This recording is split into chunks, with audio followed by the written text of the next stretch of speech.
surprise for us and our family.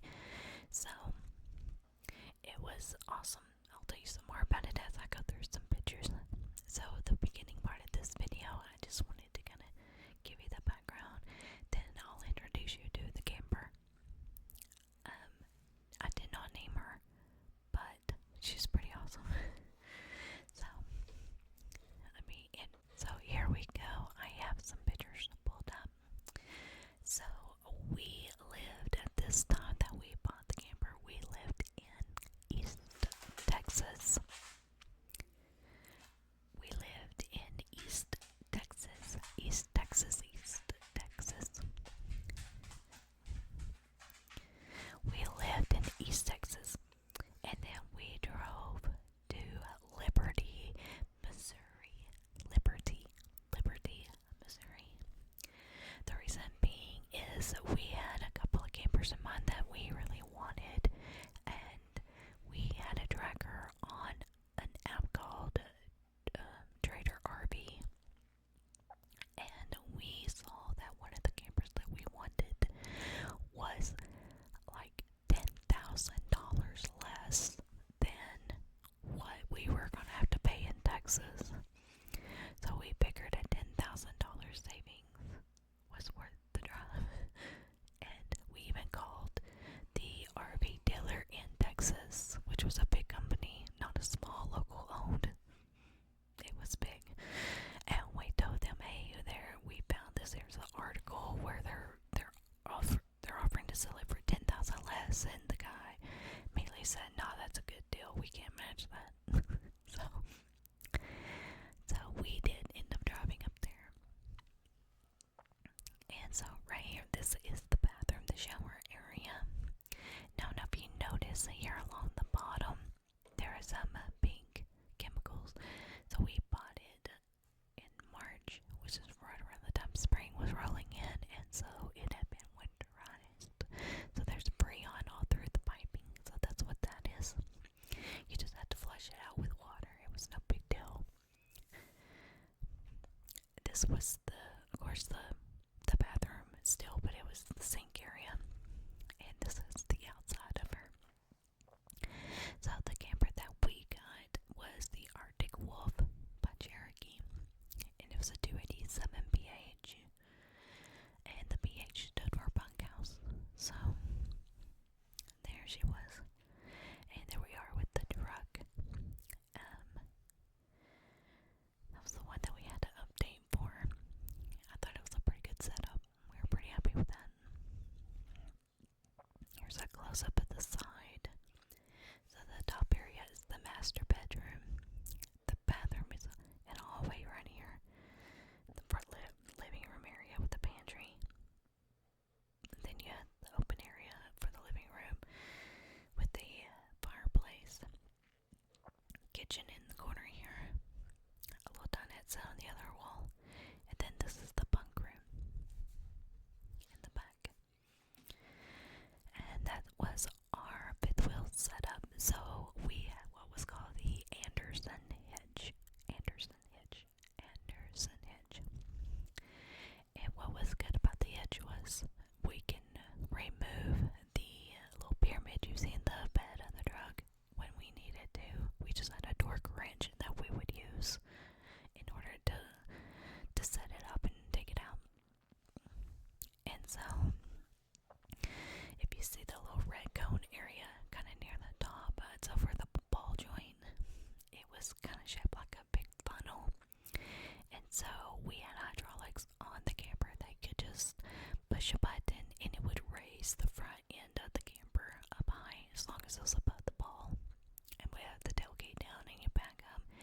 And as long as you're kind of pretty close to the center here, like this is the ball joint. As long as it's kind of near the area, as soon as you drop it, it would shift a little bit in order to let it hit center. So it made it very easy to load and unload it or connect and disconnect. And then if you look over here, if you're looking at the pictures, right here along kind of the back area, there's a little thin wire that was for the emergency brake.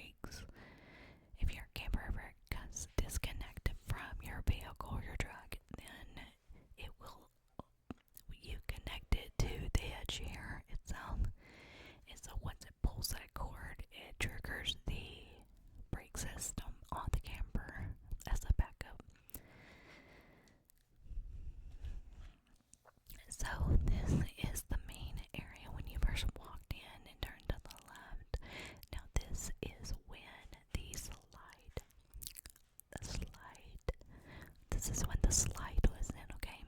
So this is after everything's all pushed in. You see the dinette sets right there by the little kitchen.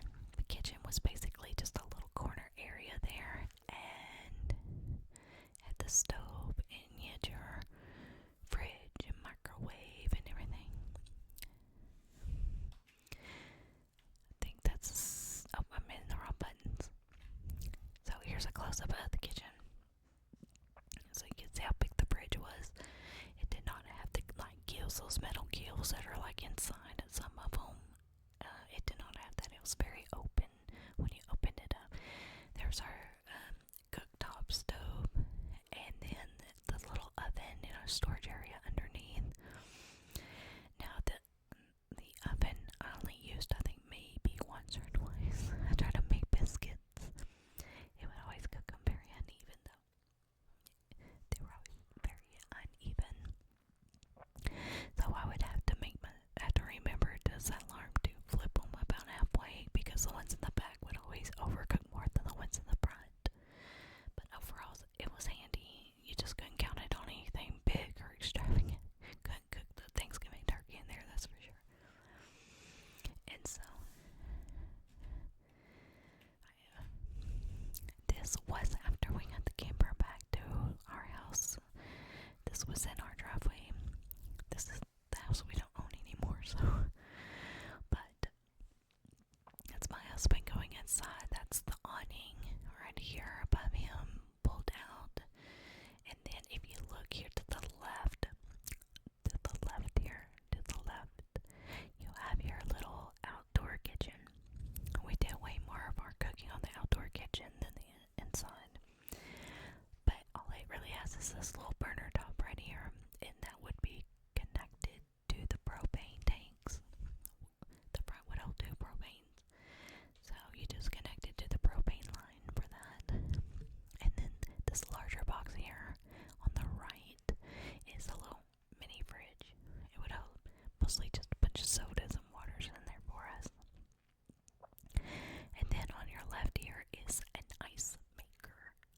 Ice maker. Ice maker. Ice maker. So, I really love that ice maker. I miss it a lot. It would make these round ice cubes with a little bit of a hole in the middle. At the time, I had an iron deficiency problem, so I loved doing it. I love chewing that ice. Best ice.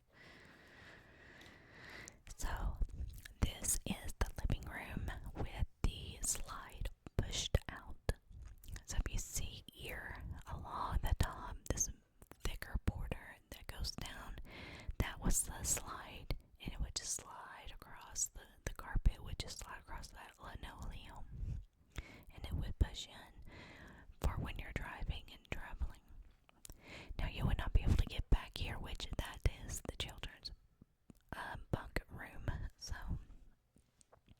if we were to dry dock and not extend the slide in a parking lot for the night, the kids wouldn't be able to get to their room. So we'd always have to make sure that wherever we stopped, we would be allowed to have the slide out for that purpose. Right there's my little daughter. She's my baby, my youngest. So now this is a picture of the bunk room. This was all closet space here, storage. Open it up, it's just cabinets with some shelves. Now both of these beds are the equivalent of a queen size mattress. Might have been full. Is the mattress in the camper queen or full? Queen. Okay, I said queen. The mattress on the top and bottom were a queen, or the equivalency of a queen mattress. So shortly after we got the camper, we went ahead and we bought a queen size mattress in a box from Walmart. I think it was just mostly memory foam. And we put that on the bottom bunk and just moved the padding from the bottom bunk to the top just to add extra padding there.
So whatever the first Monday of the month was, that weekend before it would be Canton weekend, and it would start. I think it would even start on Thursdays, or vendors would show up on Thursdays, and it would run Friday, Saturday, and Sunday. And so we were walking around, and I saw this hung up in a display, and it was handmade. They had cut it out and put in the lights and everything, and I just had to have it. I thought it was too perfect for the camper. And a lot of times it was the only light in the camper that was like our night light, super bright. Right there, guys, is what started it all for me with my diamond paintings. If you have seen any of my videos, I talk about my hobby, which is diamond painting. And this was the very first diamond art kit that I ever bought. I got it half off or 40% off at Hobby Lobby. Now this one is called a partial drill, meaning the diamonds only take a part of the picture, then the rest is just printed on. None of that has diamonds. And for a first diamond art kit project, it was perfect. It was perfect because it wasn't too much. I didn't get overwhelmed. It actually took me months to get this done, only because I wasn't really into it. And then for a while there, I lost the diamonds. I had them in Ziploc bags or something, and I lost where I stored them. So, but I did end up getting it finished, obviously. So I did finish it, and I loved it. Had them framed and everything. This was our master bedroom. So the master bedroom, we had this cabinet, and I got this sign I found on Amazon. I thought it was too perfect. You and me, we got this. So I thought that was sweet. And over here, I got a Mickey Mini salt and pepper shakers. I never put salt and pepper in there. I just thought they looked really cute, and so I had them out. But of course, I would have to, wrap them up and store them away anytime you travel, because the roads, once they start shaking, they go all over the place. One of the worst places we drove through was Shreveport, Louisiana. They had the absolute worst road. Every time we went through there, it would just shake like a soda can, and as soon as we got through the town, we would have to pull over and check out the camper and make sure nothing was broken. We've had storage racks get bent because it was shaking so much. It was ridiculous. Fix that, Shreveport. It's terrible. And there's my baby again. She was sweeping the floors. I had to take a picture. She never cleans up. And there's our puppy. That's our boy, Dexter, our pug. He's one of 3 dogs that we have. He's getting to be my old boy. He's about 9 years old now. In this picture, he was about 6 or 7. And so, I know it looks like he's got a big cigar in his mouth. It's not a cigar in his mouth. It is just a chew bone. It's a round one. A little round chew bone. I think it's a busy bone. And here's our baby girl in storage. We had covered storage in East Texas, and even once we moved up north, we also had one here locally that we stored it at. And so that was the setup that we had. Shortly after we got the camper, I came up with the idea of using the quote from Cinderella on the back that says, "A dream is a wish your heart makes," which I thought was very fitting. We were able to have a local company print out the vinyl for us, and my husband put it on. This is him putting on it now.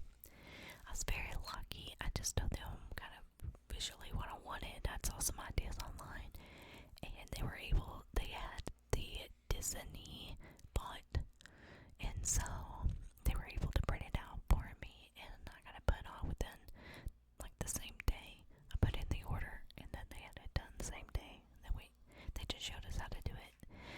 And here's my husband scraping it. They even gave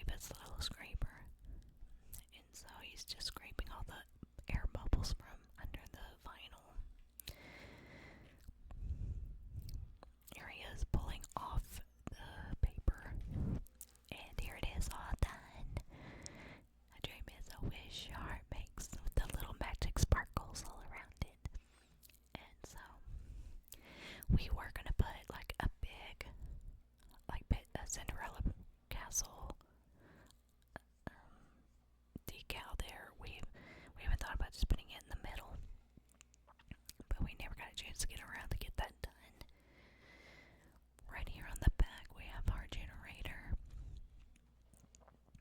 Those bumpy roads in Shreveport bent that whole rack because it was so bumpy.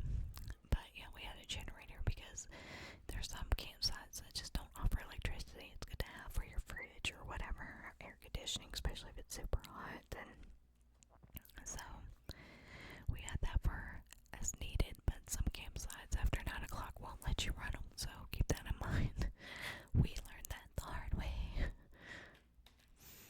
So this was our first big camp trip, and this is a picture from the Disney World Resort, the campgrounds at Wilderness Lodge, I believe. At the Fort Wilderness, that's what it is.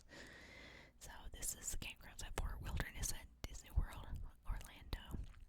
And so this was our campsite. We are actually right off the main road, pretty far in the back, but in the front you can take the buses to the parks, and in the back you have the boats. So some days you might want the back, some days you may want the front, because not everybody can take a boat and not every park can take a bus. So you had those options.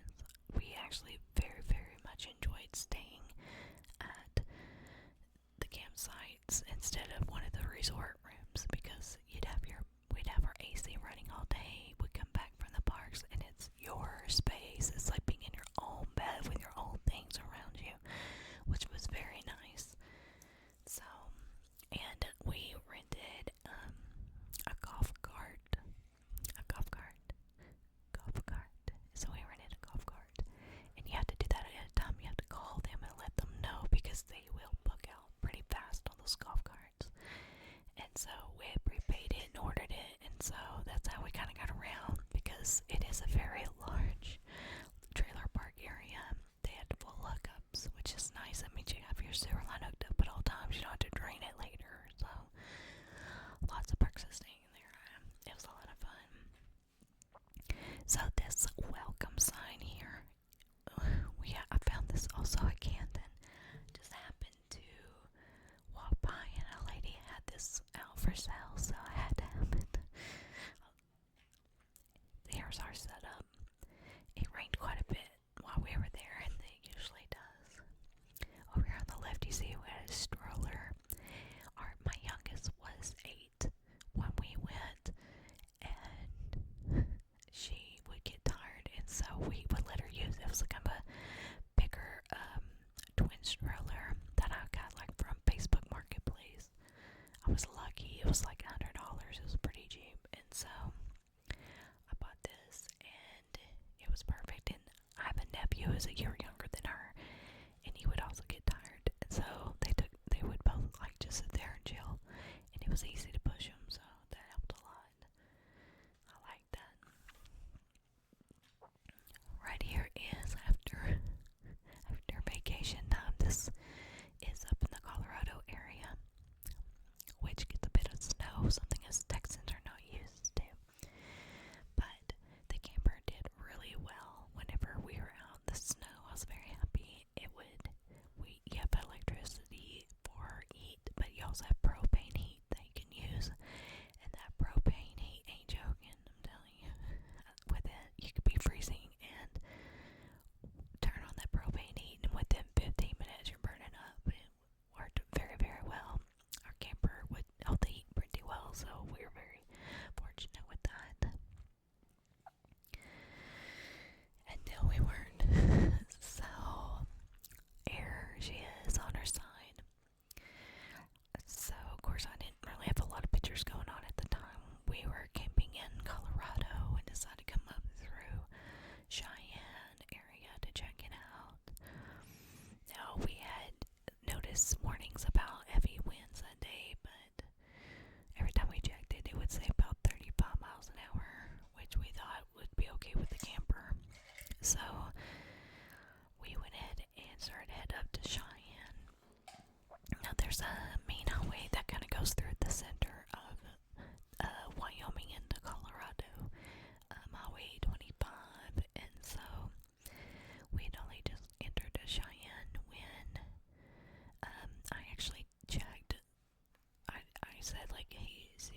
that's the winds in Cheyenne, and it's at 35 miles per hour.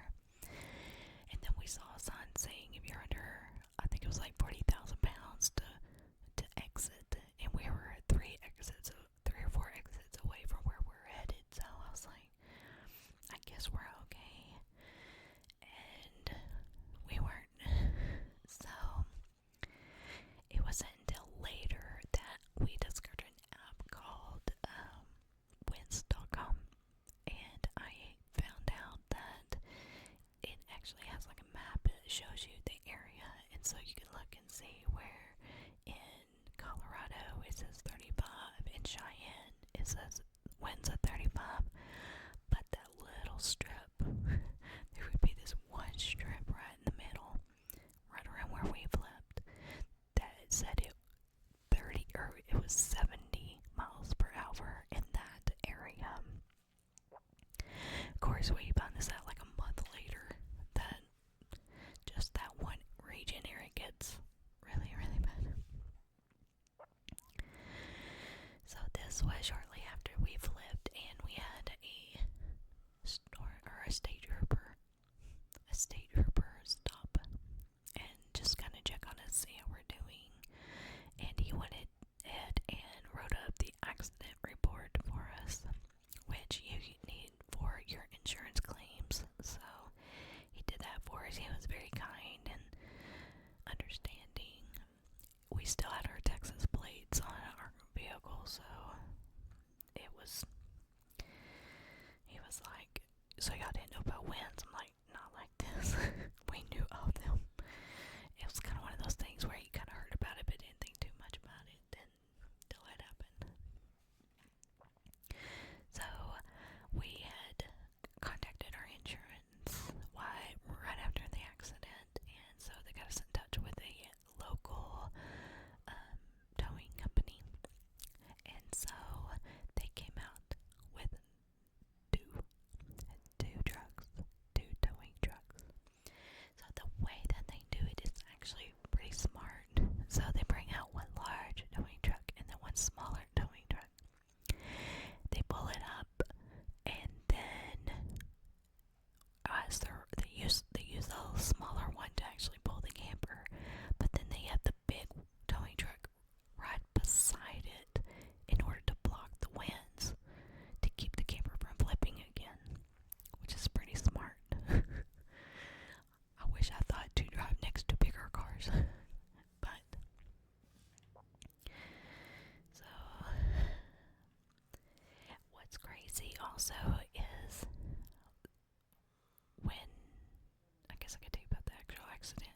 So when we came over that hill, I think that's when the winds hit at their hardest, and my husband made a sound like uh-oh or something. I can't remember what he said, but as soon as he said something, I looked in the side mirror, and I could tell by the angle that she was leaning, it wasn't coming back up. I knew it was gonna flip in that moment, and so I had my daughter right beside me because we have bench seats in the front and the back.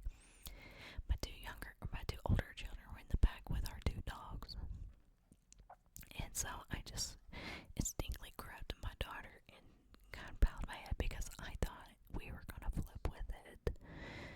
And after just a moment or two, I realized nothing happened, and I look in the mirror again, and I can see it sliding. Now we had slowed down to we were only going about 35 miles per hour at this time, because the winds were shaking us so hard, and so she only slid about 5 feet. I mean, you could tell right there on the edge of the road, it wasn't very far. Once that top heavy part hit the momentum, and yeah, I am thankful that we weren't in the left lane with the car next to us. That would have been terrible. But my husband immediately got into the right lane and slowed down to try to prevent this from happening. It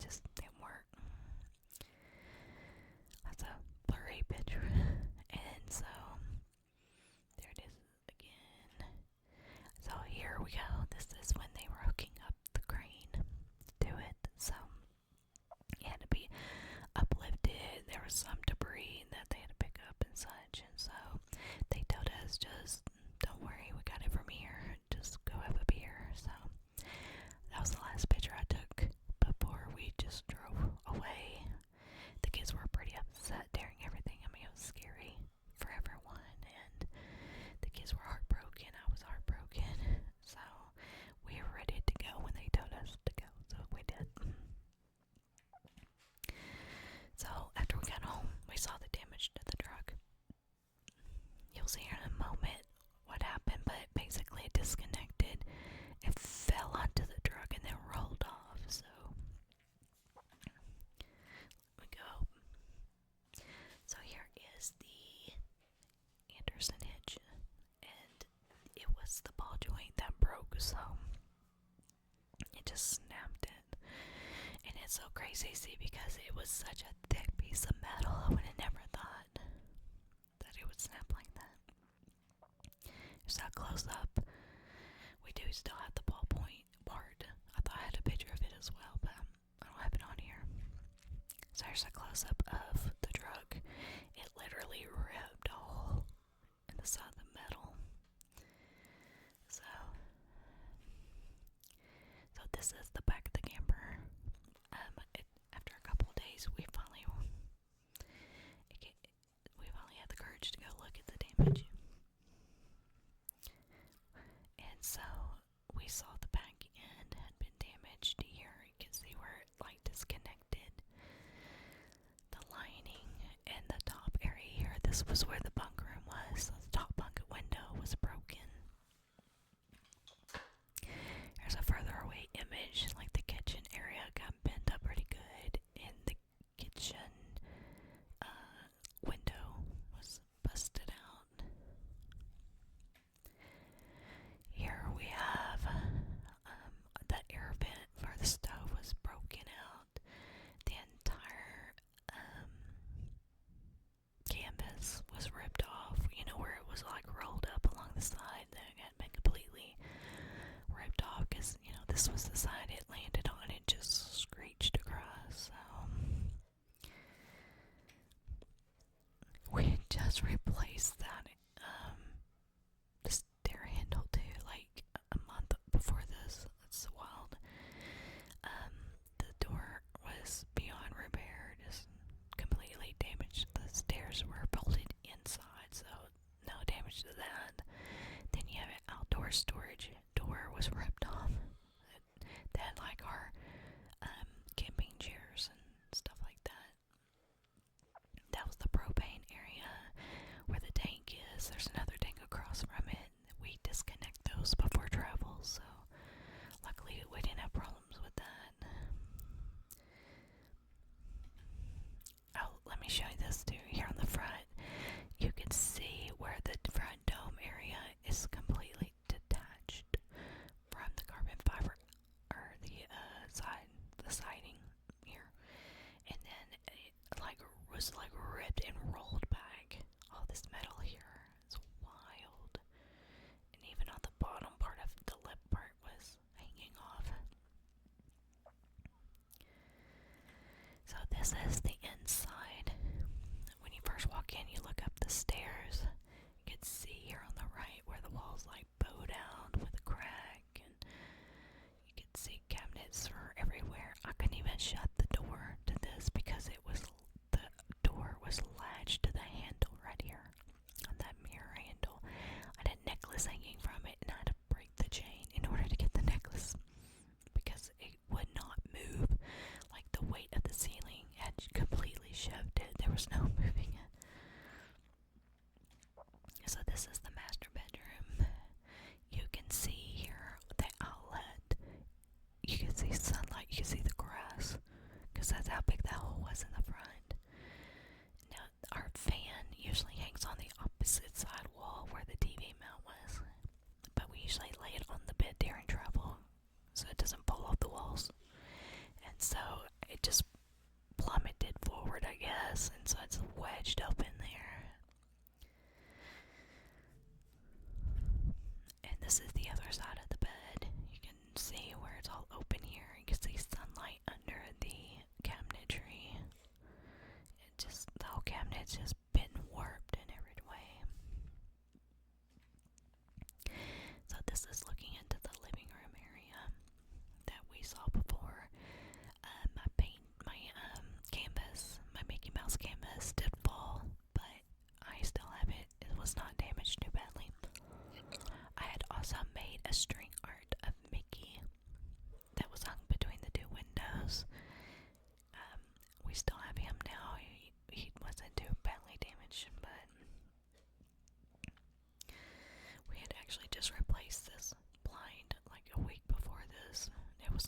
I know it's little things, but. So here is the kitchen area. Oh, we had a lot of things stored in the drawers under the dining room table. There's like drawers down there. So these are raincoats that fell out of those drawers, and because it was leaning on its side, everything just fell right into the kitchen. And so because that window got busted out, also that window got broke. This is all the dirt. That's what's all